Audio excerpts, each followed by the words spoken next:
Alright guys, what's going on? I'm Tim Kelly. This is the Real Sports Talk. This is our TRST NBA game of the week. Normally we do the 3:30 games. This week, I assume because of the Daytona 500, which we will have coverage on as well, there is not a 3:30 game. So the 1 o'clock game was the only NBA showcase game, or the Sunday showcase game this week.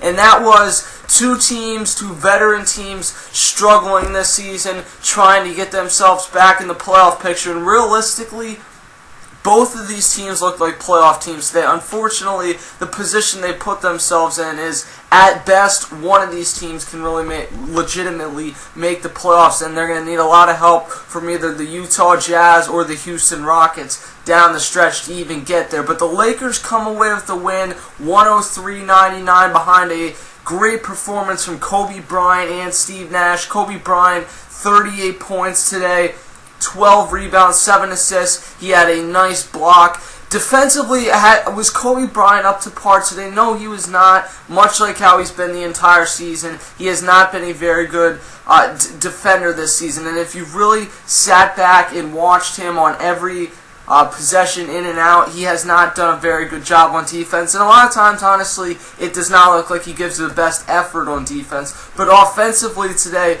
this is one of the best games he's had all season, coming off another great game Friday against the Blazers. He's played tremendous basketball these last couple weeks. And the only thing really that he had struggled on offensively throughout the last few weeks is his three-point shooting, where he had been mired in a long struggle. Today, 4 of 5 from downtown, so he basically got that off his back. Goes 13 of 21 from the field. So overall, a very good game offensively from Kobe Bryant.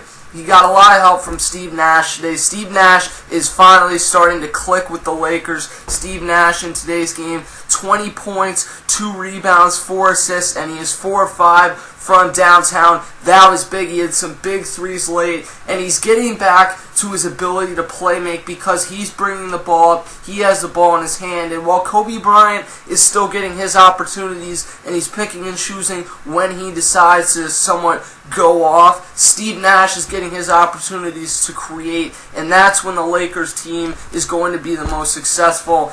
The one guy that really didn't do a ton today was Dwight Howard. 2 of 7 from the field. He does not have that same power. He does not look healthy. 9 points. They did have 13 rebounds, but other than that, really did not play a very good game. And you have to ask yourself, although the Lakers played good, Kobe Bryant and Steve Nash both had big fourth quarters, if they did not get some of the questionable calls from the officials, would they have won this game? Because the O.J. Mayo technical, it ended up being, not only was it not a technical, it wasn't a foul to begin with. It was good contested defense. And late in that game, if you make a call of that magnitude, I don't understand why refs feel the need to decide the game at that point.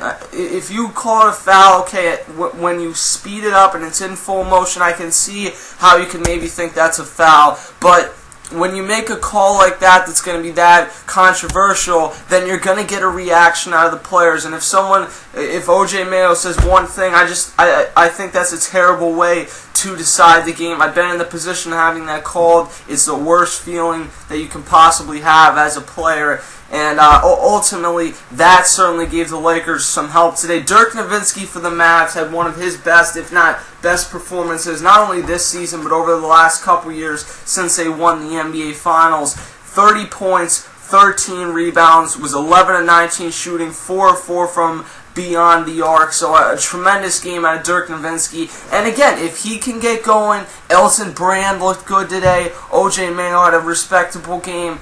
They need some help. Dirk isn't going to do it all by himself, but if they can get going, then they're another team that certainly has a chance if the Jazz falter. It doesn't seem like the Rockets. The Rockets are a playoff team to me, and the Warriors are playing very much like a playoff team in that 6th seed. So it really comes down for both of these teams to what do the Utah Jazz do to ultimately decide. The Jazz hold their own destiny, but they have a tough schedule down the stretch, and if they falter at all, I still believe the Los Angeles Lakers are a playoff team. I think they're a team that likely will make a first-round exit in the playoffs, but they're still a playoff team. And if the Lakers aren't able to do it, then you have other teams like the Dallas Mavericks who are in a position to maybe make a push at it. But again, the Lakers and Mavs are both going to have to play tremendous ball down the stretch, and they're going to have to get a lot of help out of the Utah Jazz, who are playing a lot of games on the road, the 8th toughest schedule, I believe, in the NBA down the stretch, and that's not a position you want to be in when you have the Lakers and the Mavs starting to find their groove. Although it's a bit late, they're starting to find their groove, and overall, they are better teams, I believe, than the Utah Jazz, player for player, especially the Lakers. And it's going to come down to ultimately what do the Utah Jazz do.